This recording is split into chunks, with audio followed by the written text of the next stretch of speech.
ነቢዩ ዓለይሂ ሰላቱ ወሰላም ነቢዩላህ ዒሳ ኢየሱስን እየሰገዱ አዩት። ነቢዩላህ ሙሳን አዩት። ነቢያቶች ይጠብቋቸው ነበር። የኛው ነቢይ የነቢያት አይነታ ኢማሙ ነው አሰገዱ። ከዛም ሚዕራጅ የሚባለው መሰላል ተተከለ ወደ ምድር።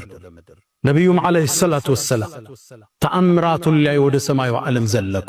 ይሄን ዩኒቨርስ፣ ይሄን ሚልኪ ዋይ፣ ይሄን ጋላክሲ ሰንጥቀው ወደ አንደኛው ሰማይ ደረሱ።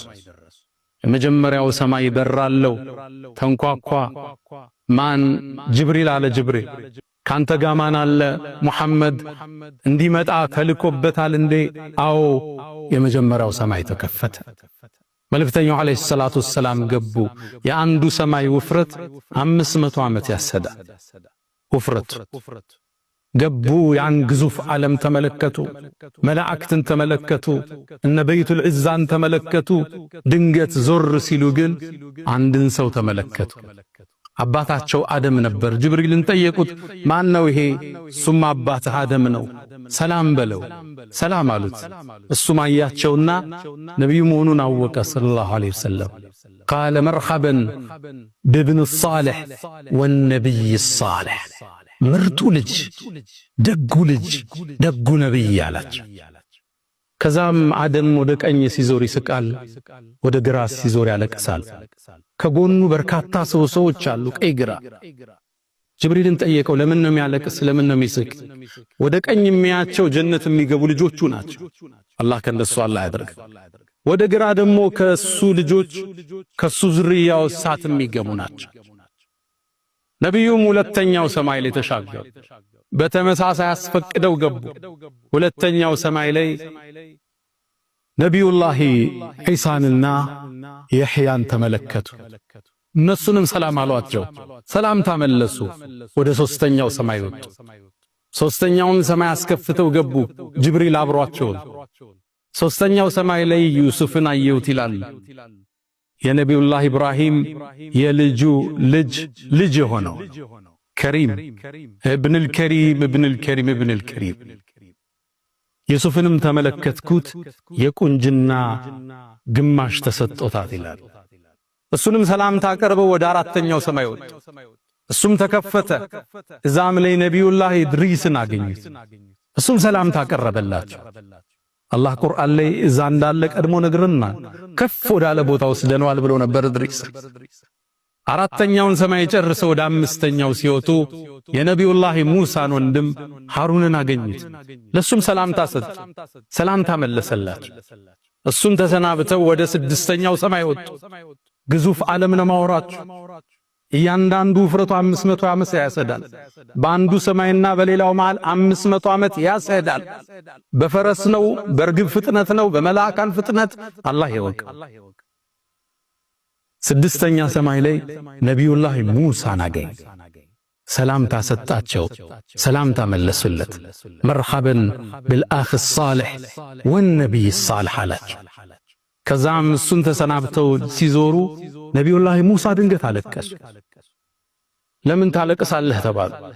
አይ ተነግሮኝ ነበር ካንተ በኋላ የሚመጣ አንድ ነቢይ ይመጣል፣ አንተ ይዘኸው ከምትገባ ሰው በላይ ጀነት ይዞ ይገባል ተብያለዋል። ሙሳ ዓለይሂ ሰላም የመልካም ቅናት ውስጥ ገቡ። ሪብጣ እንለዋለን። እሳቸው ነበር ወዐጅልቱ ኢለይከ ረቢ ሊተርዳ ያሉት። ከሳቸው በላይ አላህ ዘንድ የተወደደ እንዲኖር አይፈልጉ። ግን ከሳቸው በኋላ የሚመጣው ነቢይ ትውልድ አስከትሎ ቀድሞ ጀነት ይገባል። የነቢዩ ኡመት ዓለይሂ ሰላቱ ወሰላም አላህ ከጀነት ሰዎች አላህ ያድርገን። አንዴ ሰሃቦቹ ጋር ቁጭ ብለው የጀነት 1/4ኛው ትሆናላችሁ አሏቸው። ቃሉ ሰሃቦቹ ምን ይላል? ፈከበርና አላሁ አክበር አለና። ከዛም 2/3ኛ ትሆናላችሁ አሉና። ቃሉ ፈከበርና ተክቢር አረግና አሉ።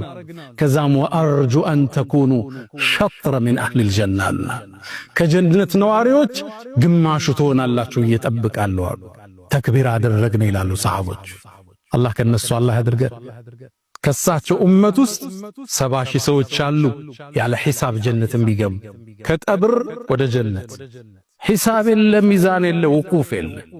እነሱ ከገቡ በኋላ ጀነት ተዘግቶ ወደ ምርመራ የሚጀመር ከዛ በኋላ 70,000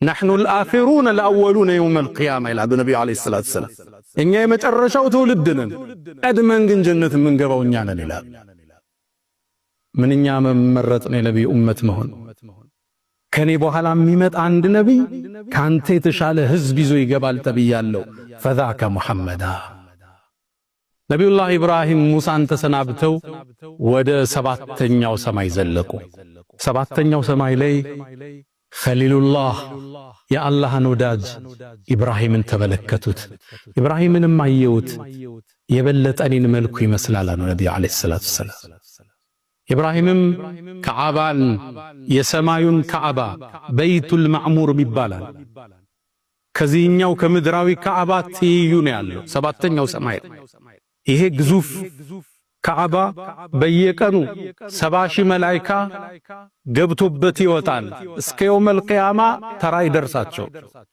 ሐጃውን እናንተ ልንደጋግም እንችላለን እነሱ የመድገም እድል የላቸው አላህ የማለበት የተከበረ ቤት ነው ወልበይቲል ማዕሙር ብሎ ነብዩላህ ኢብራሂም እሱን ተደግፈው ቁጭ ብለዋል ሰላም በለው አላቸው ጅብሪል ነብዩን ሰላም ታቀረቡለት እሳቸው ምን አሉ መርሐበን በብን ሷሊህ ወነብይ ሷሊህ እንኳን ደህና መጣ ምርጡ ልጄ ምርጡ ነብይ አሏቸው ኢብራሂምንም ሰላምታ ጨረሱና ወደ ሲድረቱል ሙንተሃ አንዲት ዛፍ ጋር ወጡ ግዙፍ ልዩ አለ በቃላት የማይገለጽ አለ ጅብሪልም ያኔ ዛ ቦታ ሲደርስ በትክክለኛ ክስተቱ ተገለጠ ግዙፍ ነው ጅብሪል ذو مرة ذو جمال የተለየ ውበት ያለው ክንፎቹን ሲዘረጋ ሉል ከክንፎቹ ውስጥ ይረግፋል የተባለለት